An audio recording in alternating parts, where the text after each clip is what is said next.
Welcome in to another edition of NBA Sound System Canada. My name is Gil McGregor, joined as always by my guy, Kyle Irving. Kyle, we are a week into the NBA season. I guess today is day 8 of the 2025-26 season. So far, how are we feeling? No shortage of entertainment. Remember last week, right. 2 weeks ago when I think I said Anthony Edwards is going to have the first 50 ball of the season. And you were like, you think there's going to be a 50 ball in the first week? And I was like, good point. I don't know. And here we are. We've had 50-point games. We've had like a billion 40-point games. Like it's the scoring is coming in bunches to start the season. No shortage of entertainment. We've had a couple scandals. We've had some crazy storylines. Like there's a lot to get to. It's only been a week and there's already a lot to get to. Yeah, it's funny. I was thinking about the hoop stuff, and I didn't even think about the stuff that's adjacent to hoops, but involves some guys there. But you mentioned the 50-point games. I'll say right now, Shai Gilgeous-Alexander, 55. And honestly, if that game hadn't gone to double overtime, we might have been saying that Aaron Gordon had the first 50 ball of the season. So we were that close to that happening, and then followed up Austin Reeves, Lowry, Markkanen. A lot of injuries also in the first week of the season. Luka Doncic out. LeBron James remains out. Anthony Edwards out, among other people. De'Aaron Fox still has yet to play, which is open the door for Dylan Harper. We'll talk about the rookies as well. Where do we start? I guess we talk about what how the league is mired in controversy right now. Like, what did you make of it? Because you and I haven't actually really talked about this yet. I worked nights last week to start the season, so Tuesday night, Wednesday night, Thursday night, I was working. So I wake up Thursday morning, wipe the crust out of my eyes, and I'm like, does that say arrest? Huh? So like, it doesn't feel real for me because I was like half asleep when I see the notification that Terry Rozier and Chauncey Billups have been arrested by the FBI. And here we are about a week later, and it's still like, yo, what? Like an active player and an active head coach were arrested by the FBI? Yeah, it's like, I mean, I can't believe it. Almost like treading carefully because of work here, but it's like, you just, like Chauncey Billups was coaching in a game the night before, and he had that quote about like, let the chips fall as they may. Obviously, like just a crazy coincidence, but it's just like you and I have talked about this before. We talked about it back when the Jonte Porter stuff happened. It's like the gambling in like the actual leagues have become so integrated that this stuff was inevitable. The thing that continues to blow my mind is that like these situations continue to play out on players betting on their unders, and it's like, when you have somebody that's throwing X amount of dollars at a Terry Rozier under, like, listen, man, like even just from like working in the gambling space now, like you get a little bit more of an understanding of like the checks and balances that go through, like that happen for, like big players, VIPs, things like that. And it's like, you kind of get a little bit of an understanding of how closely they actually are watching that type of behavior. So for like, I know you and I laughed about it when it happened to Jonte Porter, but it's like kind of the same thing. It's like, man, who's throwing that much money at a Terry Rozier under unless you know something? And obviously there's a little bit more to it than that. And other names are starting to get brought into it. Who knows what's real? Who knows what's not? But I think the bottom line is just that the overlap between gaming companies in the league got so close that this stuff was just always going to happen, one way or another. Yeah, I think, and again, like treading carefully what we say, and also understanding that these guys are innocent until they are proven guilty. But the answer I've been telling people who have asked me about it, because I mean, I know you get this too. You are the resident person who works in sports, works in the NBA. So anytime something like this happens, they ask you, hey, man, is the lottery rigged? Hey, man, is everybody betting on games? How do you feel about this? My answer has been, I'm shocked, but I'm not surprised. And I think it's like, it's shocking to know that this could actually happen. And I think Shaq said it on Inside the NBA, which got to talk about that too. New broadcast reviews. And he said that he's just, sad and worried that people would risk their livelihood and their families, well-being for this, but not surprised because, like you said, these two worlds have just been flying so close to one another. Something was bound to maybe happen, and you hate that it potentially happened. But of course, we'll let the due process play out. As of right now, though, Tiago Splitter is the head coach, or the interim head coach, of the Portland Trailblazers, who have been a pesky team to start the season so far. And Terry Rozier is away from the Miami Heat, who I got to take on them as well. Their offense has been humming as the season has got underway. So they finally got the drama behind them, aside from this, and they're playing some good hoops down there. That being said, back to the hoops on the court. There's a lot to talk about, but I think it's only right that we start with the V's, and we start with Victor Wembanyama in San Antonio. And by the way, for those of you, we usually do this when we get to the season, so we got to overreact to some things that we've seen this season. And you know what? No take is too hot. No take is too cold. We admit that these are going to be pretty wild. And that being said, GOAT trajectory, Victor Wembanyama. Yeah, I was. Is that even a hot take at this point? I knew you were going to say it. I knew you were going to say it. Is that hot? Is that a hot take? I mean, I don't know, man. Like, he's got to like keep his body. Like, as long as he can keep his body together, like he's going to be entering that conversation. But it's like, and he's got to win something first, too, right? Right. Like, that's the other part. He's going to. Like, right. He will. But like, like that, I guess that's the only like pump the brakes moment is like, okay, like, his team hasn't even made a play-in tournament yet, but like he's also only been in the league for 2 years. Obviously got hurt last year, and that kind of ruined the Spurs any chance they had of making the play-in tournament. This year, they're, off to an undefeated start at the time of recording. The dude is just doing something every single night that it feels like we have never seen before. Like that play that he had where he volleyball spiked a shot and then goes down the other end with like a tween double behind the back, like almost James Harden-esque step back three over Derek Lively for an and one 3-pointer. I'm like, the league is done. Like it's over. Like it's, that's how it actually feels. And he really is like every single game when you're watching him play, the first highlight that you see, you're like, that's the craziest, what I've ever seen. And then like a couple possessions later, he does something that's like, actually, that was crazier than the play that he had in the first quarter. So it's like, can't say enough about Victor Wembanyama. If you haven't had a chance to watch him play, what are you doing? It's appointment television. I saw someone say this on Twitter. I don't remember who it was, so I can't give proper credit, but it's like, it feels like nothing is like encapsulated or been so captivating since like Steph Curry's unanimous MVP run in 2016. Yeah. Like that was like kind of like you have to watch this guy play every single time he's on the court because he's doing something that you've never seen before. 2025, 26 Victor Wembanyama has been that so far. Yeah, 100%. I mean, this could be a segment. Like I'm pitching it right now. Maybe we could sell this weekly Wemby. Because when you said the thing that I saw this week, I was thinking to myself, what did I see this week? And what I saw was the back-to-back blocks against the Nets, pulls it down off the glass.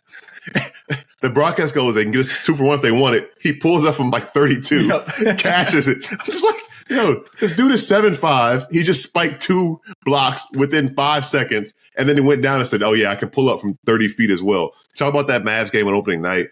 Anthony Davis has got however many pounds he has on Victor Wembanyama. Pretty good defender. One of the greatest defenders of all time. And he stood no chance. And at that point, I'm like, there are not that many teams that are as well equipped to guard a big man like that because they can throw bodies at him. And because they had no chance, my thought was, good luck, NBA, because there's nothing you can do with a 7'5" guy that's that skilled. And he's only 21 years old. So, yeah, like I said, if he stays healthy, he wins a couple things. You and I are going to be saying to remember when. You're going to talk about remembering seeing him play before he even came to the league. Yep. Yeah, that was a moment where it felt like, because he played really well in those games in Vegas too against the G League Ignite. So like you really got to see, he rose to the occasion, like first time playing in the United States, big. Like all lights on him, spotlight. He was playing on ESPN, all that moment's not too big. But like to see where he's at now, and one of the biggest things, 2 things that really, really stick out to me about Wemby. One is last year, when he started the season, I forget how many games it was through, but it was like his first like 250 shot attempts. 125 of them were 2s, 125 of them were 3s. So he didn't really he didn't have the muscle on him, the confidence in himself to like really take it inside, take it into the paint. I didn't look, and I'm going to pull it up real quick just for the sake of the conversation. But when I looked a couple games ago, it was drastic. It still is drastic. He has taken 73 field goal attempts. 62 of those have been 2-pointers. So he is bigger, stronger, more confident. He's playing inside. He's not settling for deep threes, but he can still shoot the 3 ball. The other thing that I want to bring up that's really been sticking out to me is the defensive plays that he isn't making because he doesn't have to. And in that game against the Raptors the other night, where guys were literally people would get in the paint and they're not even looking at the rim because they just feel his presence around. And like, even when guys were shooting around the rim, you can tell that they're like, even if Wemby is on the other, he could be on the opposite block and someone's like trying to take a shot on the left side of the paint. And it's like, they're still kind of looking over their shoulder like, oh, can he get to this? Like, can he get a hand on this? Because he's just so damn big. So it's unprecedented. It's something that like we've never seen before. Shea Serrano had a funny quote tweet the other day of like the double behind the back. He was just like, wait, so like Wemby is actually just Hakeem Olajuwon meets Jamal Crawford. And it's like that's kind of what it feels like, just what we're watching right now. Just, again, unprecedented. He truly is one of one, an alien. Yeah, a couple last things I'm gonna say before we switch it up. One, my group chat, we said, I think somebody else tweeted it too, cross between Shaq and KD, which also the way he's shoving people off and just dunking on them. Yeah. Another one, I think it was the Jengas and Jones. They said if you create Wemby on a video game, we would have called you childish. Like somebody that could do that, you make that Yeah. like, yo, come on, man, grow up. Like you made a 7'5" guy go shoot, grow up. All right, come on. Last question I'm gonna ask for you because he talked about his rim protection and all of that. Do we see the quadruple double this year? I thought we were going to see it last year, so I'm going to say a hard yes. We see it this year. Like there was a couple games last year where he was flirting with it, and I thought there was a chance. I mean, he already had 9 blocks in a game the other night, so it's not if, it's when. When. It's when. It's okay. Okay. So that being said, you're already looking pretty good with your predictions this year, and I said we're starting with the V's. I had to laugh at it. I don't know if you watched our reel, but you can see me mute myself and sneeze really hard when you talked about VJ Edgecombe being a dark horse to win Rookie of the Year. And that's maybe a hot take that he's Rookie of the Year right now. And on the flip side, for some reasons outside of his control, has Cooper Flagg been a top 5 rookie through 1 week? It's just 1 week, but has he been a top 5 rookie yet? Man, you know what? Cooper Flagg, like, the other night, well, 2 things on Cooper Flagg. One, I understand what Jason Kidd is trying to do. Like, Kyrie Irving is out right now. It seems like he doesn't fully trust D'Angelo Russell to run the point, or maybe he just likes him better as a scoring option off the bench. I also think part of that is like he wants to pay PJ Washington his respect and put him in the starting lineup for everything that he did, from the finals run all through last year, everything. Like he's played good basketball for them. My thing with Cooper Flagg is that like if I were to ask you about Cooper Flagg as a prospect last year, what his biggest area for growth would have been, like where does he need to improve the most to reach his ceiling? Your answer probably would have been ball handling, playmaking, decision-making, things like that.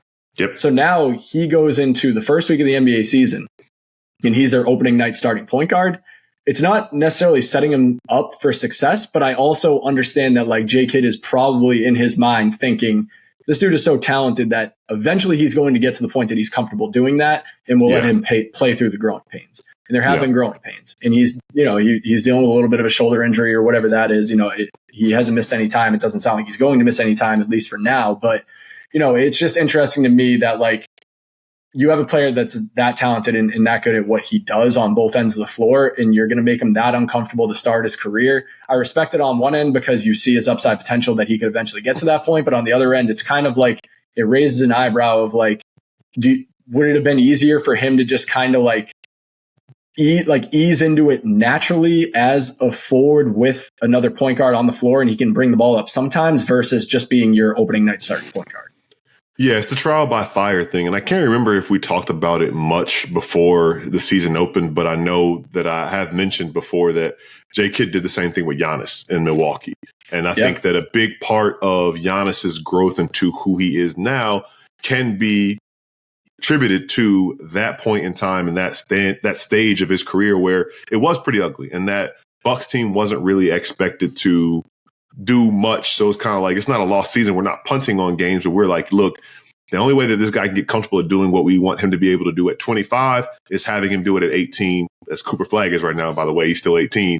So like, we'll probably, again, like I know I'm not out on Cooper Flagg, and people pointed out that, last year, beginning of the Duke season 2, when you talk about his ball handling, Champions Classic, that spin move turned right into it. That happened to him a couple times last year. Ended up happening also in the Final Four. But again, dude was 17, 18 years old. He's going to grow out of those mistakes. The only way to grow through that is to go through that, as corny as that sounds and feels to say. That being said, when I was talking about the other rookies coming off a 5 3-pointer game for Con Knipple last night, VJ Edgecombe, like you said, the second highest scoring NBA debut in league history.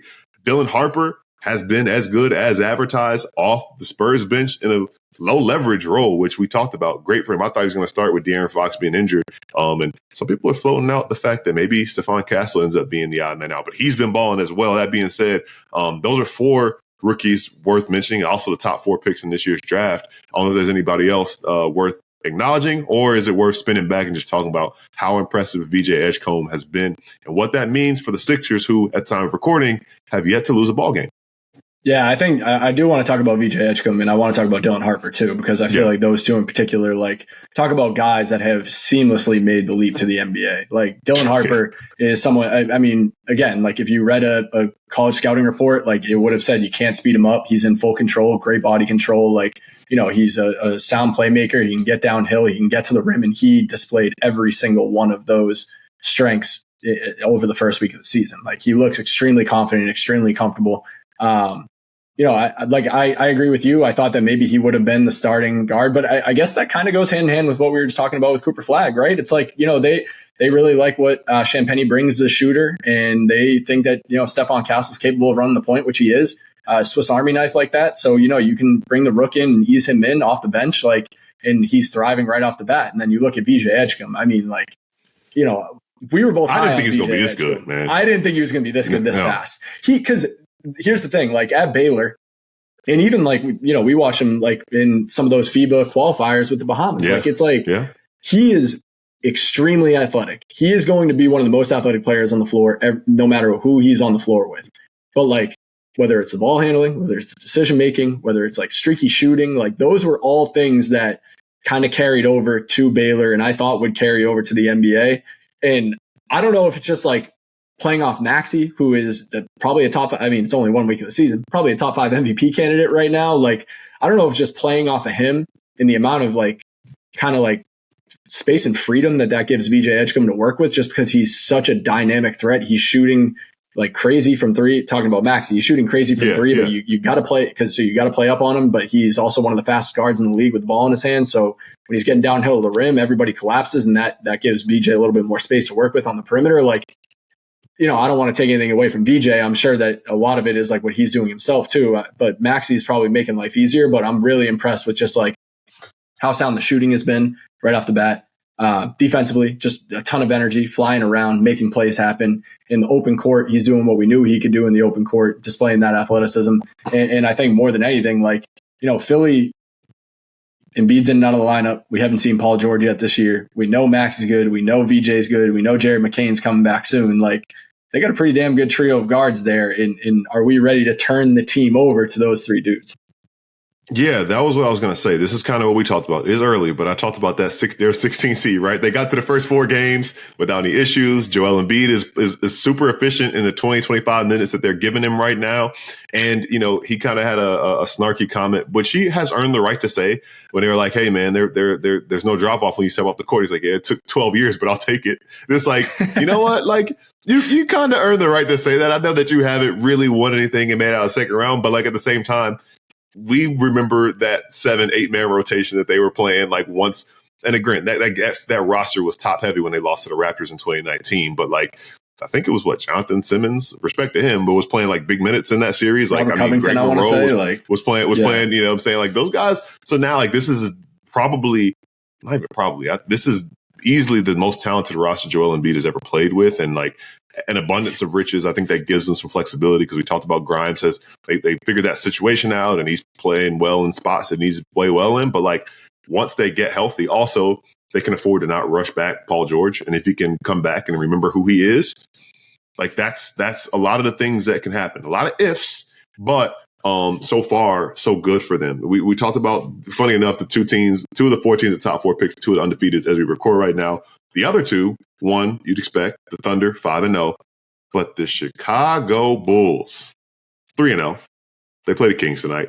Zach LaVine, first time back at the United Center since being traded. But is it just kind of a luck of the draw, or are they doing a little something out there? Modest Buzelis, do we believe in Patrick Williams? Is this year 5, year 6 lead from Patrick Williams? Like, what's going on? Yeah, I mean, I don't know if I'm buying the Chicago Bulls. I don't know if you feel any differently, but, you know, I will say, like, it does feel like vibes have switched up a little bit. Like, they're playing selfless team basketball. Like, you know, it's a different guy every night. Like, I know I would assume it was, but he made a comment about that, of, like, how, like, nobody cares who's scoring as long as someone's scoring. And, like, you know, Josh Giddey, great facilitator. I still feel like I'm higher on him than the consensus is. Nikola Vucevic is someone that everybody continues to give up on every year, but he somehow finds a way to put up solid numbers. You know, they're an interesting team. Like, they're a team that, realistically, they're probably going to finish somewhere in the play-in tournament range, as they always do. But they are showing that they have some young guys. Trey Jones has been playing really well in that starting 2-guard spot too. So, they have some guys that are starting to prove themselves and kind of float to the top of like, all right, we got some young talent on this team. Are they a playoff team this year? I might swing that question back to you and ask you, because I did kind of want to see, like, out of, in your opinion, like, who's real, who's not. We know OKC's real. Like, are the Spurs real? I know we're leaning yes after how we just talked about Wemby. Yeah. Are the Sixers real? Are the Bulls real? Like, where do you stand on that? Bulls aren't real. Sorry, Chicago.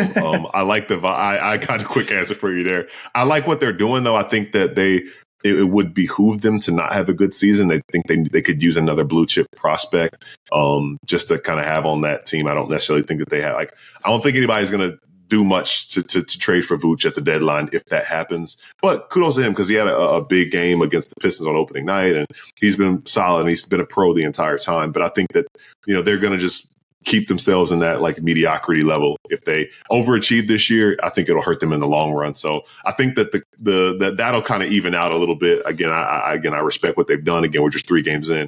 But that being said, I was going to say, when we were talking about this and teams, we've been really positive, except for what we said with the Mavericks, who are 1-3 to start the season. But on the other side of things, have there been any teams that have been particularly disappointing to you? Mavs are 1-3, Pels at the time of recording 0-3, Nets 0-4. That's about what we expected. Pacers 0-3. The ones that stand out, though, to me, Magic, Hawks 1-3 to start the season. Raptors also 1-3. Even though Brandon Ingram is glowing this year. See what I did there? I see what you did there. Hawks Magic 1-3. I didn't see what you did there, though. Yeah, that's fair. Hawks Magic 1-3 to start the season.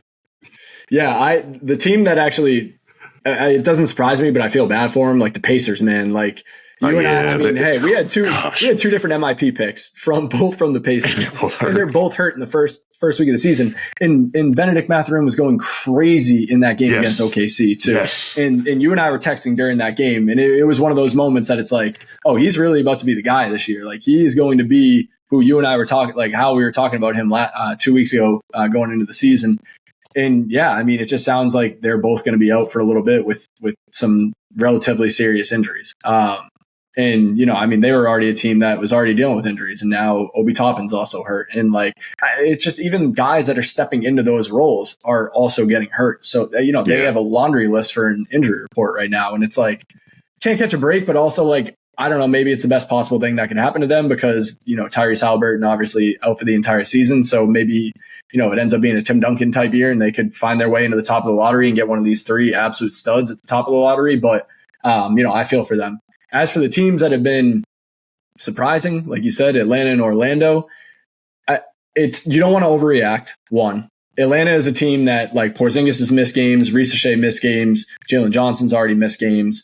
It's going to take them time to figure out a pecking order of like, who's getting the ball when and how are we all going to score and everything like that. I'm less concerned about them. Orlando concerns me a little bit just because they traded 4 unprotected first-round picks and a first-round pick swap for Desmond Bane, and they are still the worst three-point shooting team in the league after 1 week. And when you watch them play, it almost like it's like revisionist history of like, or like hindsight's 2020 of like, oh yeah, Desmond Bane, great shooter, good ball handler, like he can solve all their problems. But then you watch him play, and it's like they still don't have enough shooting. So like, were we too high on Magic? Is it a 1 week super overreaction to say that they don't have enough shooting? Maybe they'll figure it out, but both teams have been disappointed. If you were to ask me right now who I would be higher on based on like how high people were on both of those teams going into the season, I would be higher on Atlanta than Orlando. Yeah, us included. I would be higher on Atlanta than Orlando. I feel like Orlando still has some stuff to figure out. Yeah, that's fair. That's fair. I think I'm with you on that. Another one I'll throw in the hat, just because I watched them last night, and there are some real concerns around New York and the Knicks and what they've got going on. I know we talked about it coming into the year. When you have a new coach and a new system, you got Cat saying he doesn't know what his role is going to be. And I think people maybe bought in too much to that. But coming off a night where he only had 8 points, and I expected him to do more than that. I think it's the lowest he's ever scored in a Knicks uniform. You can get a little concerned with what's going on. Do I think they figure it out? Yes. But I'm also here acknowledging that they might not figure it out. And then it's kind of one of those things where it's like, Now what do you do? Especially with, on the flip side of that, we saw Giannis go off and address the rumors that he was linked to that team and say, no, I'm good here. This is my city. I'm good. So that whole press the trade for Giannis button isn't there anymore, at least right now. So it's just one to keep an eye on. We could be back here a month from now and be like, oh, we know the Knicks are going to figure it out. But there are a couple warning signs that down the line we could be like, should have seen this coming. And also the Mitchell Robinson injury situation is another wrinkle to all of that as well. Yeah, that's a strange one because Mitchell Robinson, like, he's technically not even dealing with an injury. They're calling it injury management. And like, he was supposed to be ready to start the season and all of a sudden he's not. And they haven't really given an update on that. So I'm a little bit curious about that because he's super important to what they do, as we saw in the playoffs last year. Definitely some red flags. I mean, like, you know, no body language expert here, but it's like after the game, like Cat's like, I still don't really know what my role is in this offense. And Mike Brown's like, it's going to take some time for him to figure out his role in this offense. So it's like, everyone's kind of acknowledging that, like, hey, this is uncomfortable right now. Hopefully it works out. You know, Knicks fans are down bad because I'm seeing like screenshots of like the starting lineups of like Dante DiVincenzo and Julius Randle on my timeline. And they're like, man, like we had this. And I'm like, oh no, like 1 week into the season, that's where we're at. I picked them to win the East. I almost picked them to win the NBA Finals this year. I'm not going to overreact to the Knicks right now. I think that they're still going to be one of the best teams in the East. They're going to figure it out. I feel like Cat's too talented not to figure it out. But I will agree with you that, you know, they are raising some red flags that if this kind of continues through the midway, but let's call it the midway point of the season, that maybe we'd be like, oh, maybe we should have, you know, paid a little bit more attention to those red flags early in the year.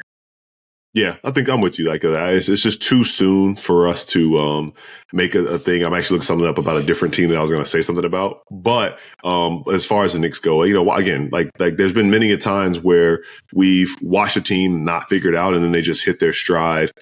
Who knows? Like 10, 15 games to the season. And again, the injury stuff sorts itself out and it's not as big of a deal as it is after that. I was going to talk about Giannis still being good. We talked about Wemby being, you know, a top 3, top 2 guy in the league. The other guy I want to talk about, 3 games, 3 triple doubles, Nikola Jokic, only 36 behind Russell Westbrook for most all time. That's what I was looking up. So he might get that by All-Star break. Yeah, and you know what? Not to just immediately deflect Nikola Jokic because like people have just become so accustomed to what he does. 3 straight triple doubles. Yep. You don't even bat an eye. And it's funny. I looked up a stat for work the other night. Like I was like, oh, I wonder has anybody ever started the season with 3 straight triple doubles? And the list was exactly what you would expect. It was him, Oscar Robertson, Russell Westbrook. It's like that's just what these guys do. So you know, he's going to do what Jokic does, but I do want to pivot that to a different player on his team. And it's not Aaron Gordon, who happened to hit 10 threes on opening night, but it's Jamal Murray, who is averaging 30 a game right now, notoriously known for starting the season slow. And I looked this up for work. For his career, he's averaging 15.8 points per game in October usually. Like he is someone that is always starting the year slow. And he is coming out gunning, getting buckets. I know David Adelman in the preseason talked about how he felt like Jamal Murray, this is the best shape that he's ever been in to start a season. And I know that is like typical media day, coach speak, everything like that. But he had given a lot longer of a quote on that, talking about just the way that Jamal Murray's been approaching practice, the way that he looked during the preseason, everything like that. And Jamal Murray's even said it himself that he feels like this is the most prepared he's ever been coming into a season. So he is the player for me in Denver. Like, again, obviously Jokic is Jokic. He's going to average a triple-double. He's going to do what he does. But like when I look at, you know, what sticks out to me the most from Denver's starts of the season, it is Jamal Murray's been really good. And then the other side is that Cam Johnson is taking some time to get, you know, accustomed to his new situation because he hasn't been as good as people expected. Yeah, and I think that makes it scary, right? I think like Jamal Murray, and I think the big thing with him we've talked about, we saw like last year at the Olympics, stuff was hampering him. He's had the years where he had the injury, missed the entire season, all of that stuff. So if he's starting the season at this point and we know him to only get better, stay healthy, Cam Johnson is going to figure it out. That kind of supports everything that we're saying about the Nuggets coming to this year and being so good and being a threat to the Oklahoma City Thunder, which we've talked about, which they haven't even gotten Jalen Williams on the court yet, and Chet's already missed some time as well. So, you know, they are still figuring it out and finding ways to win regardless of Thunder or the Thunder. Still they 5-0. are wagging. Yeah, still 5-0. I think what Shea said at the end of starting 5, he said, Oklahoma City Thunder, the best team in the basketball world, and we're not going anywhere, so good luck. I was like, all right, well, cool. Yep. You're not wrong. You're not wrong. My funny thing, too, that you mentioned when you said what Jamal Murray, it's always funny to look at the beginning of the year, who's averaging what. Jamal Murray, Victor Wembanyama, Donovan Mitchell, Jalen Brunson, Lowry Markkanen, and Shea Austin Reeves, Giannis, and Tyrese Maxey all averaging over 30 points per game. Obviously, that will settle down a little bit at some point in time. But just a reminder, Austin Reeves, out of his mind as well. 51 points and followed up with 45. Crazy to 41, see. Yeah. 41, sorry. The list of people with 50 and 10 games for the Lakers, like in this century. It's like him, Shaq, LeBron, AD, Kobe.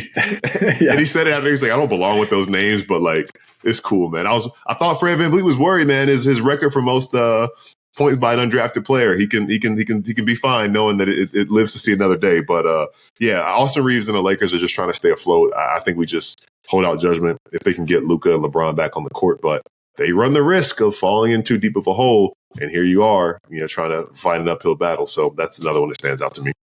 Yeah, Austin Reeves is incredible. Like, he's so damn talented. And that was like the one thing that, and obviously paid too.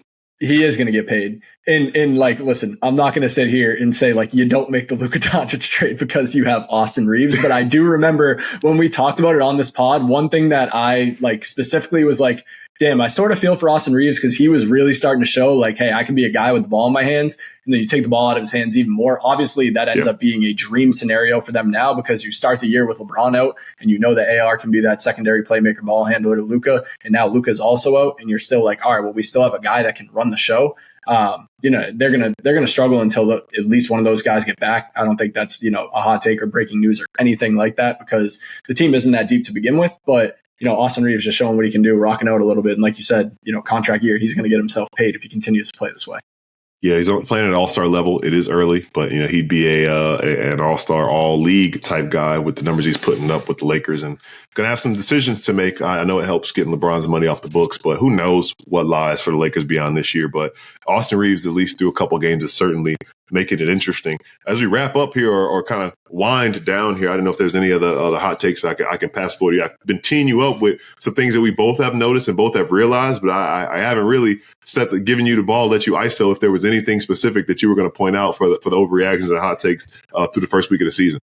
Damn. I didn't have any. The Warriors looked really good. Like, we didn't touch on the Warriors at all. Yeah, I'm not talking about the Warriors. They continue to win games with Jimmy Butler in the lineup, with Jimmy Butler and Steph Curry in the lineup. Like, they're kind of clicking on all cylinders, and that's a team that I think is deeper than people realize. Like, they have some guys. Jonathan Kuminga's playing really well to start the year. Like, they've been switching up. Quentin Post, man, I could not have been more wrong about Quentin Post. I did not even think he was an NBA player, and here he is. Me too. Yeah, there you go. That makes two of us. Podziemski, and they finally got Moody back in the lineup. Like, that's a team that, they're better than people think they are, or better than people realize. I think they're better than people realize. Clippers, I don't really know what's going on there. Again, it's early in the season. They got vets, so like, they're not a team that I'm super concerned about, but they are a team that kind of raises some red flags, like we said about the Knicks. It's like, should have gotten out to a better start than you did with James Harden, but also with Kawhi Leonard finally healthy to start a season. I would have had higher hopes for them, especially with, kind of the depth they have on their team. But I also think being a more like veteran-laden team that they're going to take some time to. Yeah, they've been through the 82 game grind too many times. You don't have to burn yourself out. That's all. Right, exactly. I'd be remiss if I didn't talk about the Celtics. I'm wearing the championship hat to bring back good memories.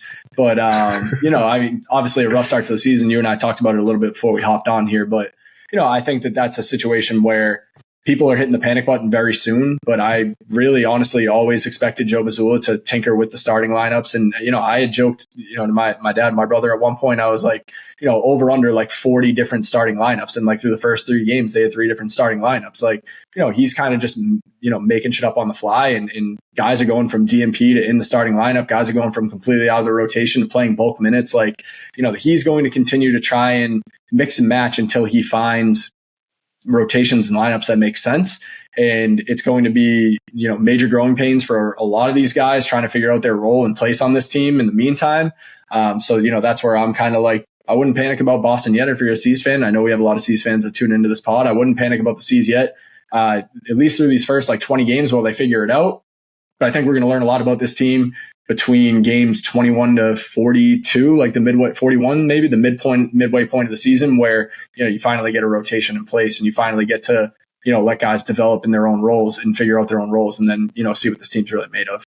Yeah, I stand by it with them too. We talked about it a little bit. I think this is par for the course of what we expected. Again, is 4 games, right? But I think it's just like the dust will settle and they're going to be a pesky team that's annoying because they have a tough-nosed, tactical coach. They have talent on the roster, and they just play really hard. And that ultimately you're going to be in games. And I actually texted one of our Celtics fans we both know after that season opener, just saying like, look, I think this is probably going to be what most of the games this year feel like. Hey, like you can tell yourself, we should have won that game and you didn't. And you probably tell yourself, man, we should have lost that game, but somehow we won. And then by the end of it all, you're somewhere hovering between, 39 and 46 wins. And like, you just kind of feel like we could have been 39 or we could have 40. Like that's just going to be like how the season feels this year, which without a superstar on your roster, I think you take that. And obviously, it goes one way, you get some lottery luck. There is a pretty good Boston native in this draft class. And, or it doesn't like happen. The guys who wouldn't normally get big postseason reps, get big postseason reps. And then next year when you're ready to rock and play for a championship again, you have guys who have been in that moment before and they're making big plays in that moment. So I think that it's just, not a lost year, but I think that there's a lot of beneficial that can come out of a year like this.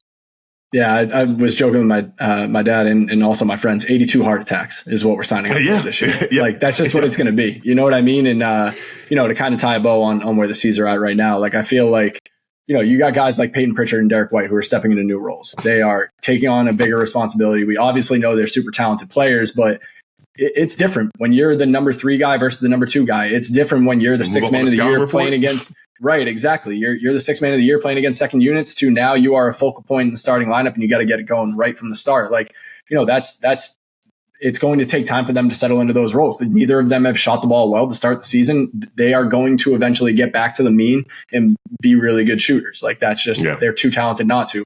The other one who, for me, Anthony Simons, someone that like the first couple of games, it really felt like he was just trying to fit in. And then I remember, it was, I don't know if you saw this, but it was after he finally had that good game against New Orleans. JT said also, JT, he was like, that's the end I know. And it's like, that's the guy they need him to be. So it's going to take those guys a little bit of time to figure it out. I do think that, this is going to be a team that's closer to like maybe the 5-6 seed / play-in tournament range than it is where they are right now outside the play-in tournament looking in. But like you said, it's only been 4 games, but we also can only react to the amount of games that we've seen. So that's why we're sitting here doing these overreaction pods. You know what I mean? Yeah, of course. And last one, since we have to talk about it. It's only right that we end with it. Raptors 1-3 to start the season, and they won their first game in Atlanta. And I was ready to be like, oh man, like same. I was like, my Darko Coach of the Year take is looking great, but my Hawks to the Finals take isn't looking good. And obviously, it's really early. But this speaks to the Eastern Conference. The Raptors are 1-3. But if the season ended today, they'd be in the play-in tournament.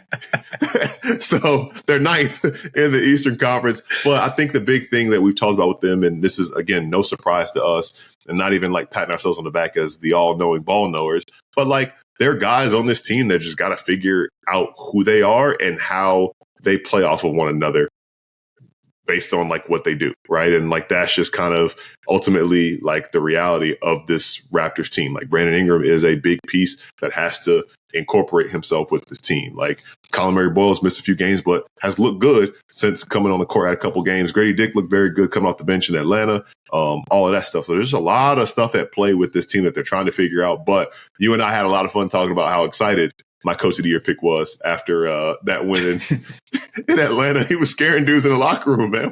What's good? What's good with Darko, man? IQ thought he was about to get swung on. He was like side eye from IQ himself. And Scotty, like, yo, we good? What's good? If you guys haven't seen the video, Darko Rajakovic had a little bit of fun in the locker room after the first one of the season. And he, scared Scotty shitless, like as he's eating his chicken wing, like, trying to jack him up. And then like same with IQ. Emmanuel quickly thought that his head coach was about to punch him in the face. He was so fired up.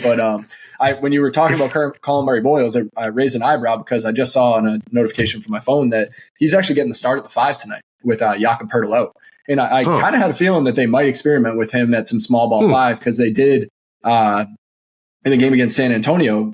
He got a little bit of time on Wemby. So, that's something to, a reason if you're a Raptors fan to tune in. And right, exactly. It's like, all right, here we go. Now we got an athletic, long wing in his rookie season that we can trust at the 5 with Jakob Poeltl out for a little bit. Sounds like, I don't know how long he's actually going to be out, but he's dealing with a back injury. So that's something that's interesting too. But hey, like you said, they're all trying to figure out where they fit in this lineup, like or what their roles are on this team. Because as of right now, RJ, Scotty, and Brandon Ingram are all averaging over 20 points per game. It's it's a nice problem to have, but eventually there is going to have to be some pecking order there. RJ's had a solid start to the year. Scotty Barnes is flexing on Giannis. Brandon Ingram's, he's had some ups and downs, but obviously he's going to figure it out as a scorer. That dude is just, he could roll out of bed and score 20 points in an NBA game. So, I think they're a team that's going to be kind of almost like we just said about Boston, obviously like very different circumstances, but like they're a team that I think that could be flirting with anywhere from 6 to 10 in the East. Like, would it really shock me if they found their way into a top 6 spot? No, it wouldn't. But at the same time, like, there's not enough continuity there to like confidently say that they will. So they're more of a play-in tournament team, in my opinion.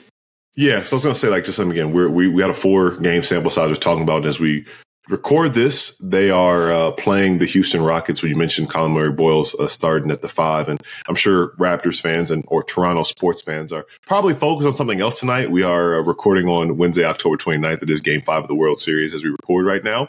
But, that kind of speaks to it, right? They dominate the Hawks by 20 points. And I thought they were going to beat the Bucks. Like, they were up and kind of in command, and they just kind of lost command. And I think that's kind of the story. They weren't really in it against Dallas, and then they were in it. They lose by 10. And then we talked about Wemby. I saw a lot of Raptors beat writers saying that, Colin Murray-Boyle is the only guy that came ready to play. That being said, I think that just does kind of speak to what this year is going to be like. They're going to be hanging around, and some games it just gets away from them, and some games, you're like, dang, they're dominant because they have so much talent. So, again, small sample size, but I do think that a lot can be taken away from that. But of course, we will be here to talk about that and chat about that as the year goes on, and as the Raptors try to either hang in the play-in tournament, hold their spot that they are in right now through a week, or move up into that top 6 as the season goes on. There's a lot to happen between now and then.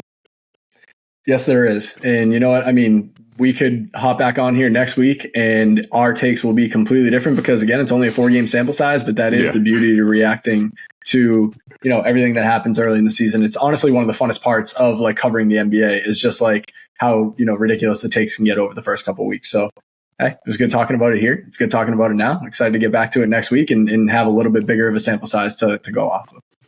And speaking of next week, you see I got it on right now. This is our last Soundsystem episode in which the college basketball season won't be underway. So for those of you who aren't buying this 9 seed and are looking to the future, who the Raptors might get or whoever your team is that's struggling, we will talk a little bit about some of these draft prospects because there are some studs in the upcoming draft class. It's never too early to be prepared for what is down the line. So college basketball season starts next Monday. And for those of you who are really college basketball diehards, 24 Hours of College Hoops is back. So it gets underway during the morning and goes all throughout the day. So if you learned about it from us, you're welcome. Tune in. We'll be here to talk about some of the best prospects and much more what's to happen and unfold in the next week of NBA action. As always, we appreciate each and every single one of you. Subscribe to us wherever you get your podcast. And those of us who are subscribed on YouTube and follow us on Instagram. NBA Soundsystem Canada is the handle.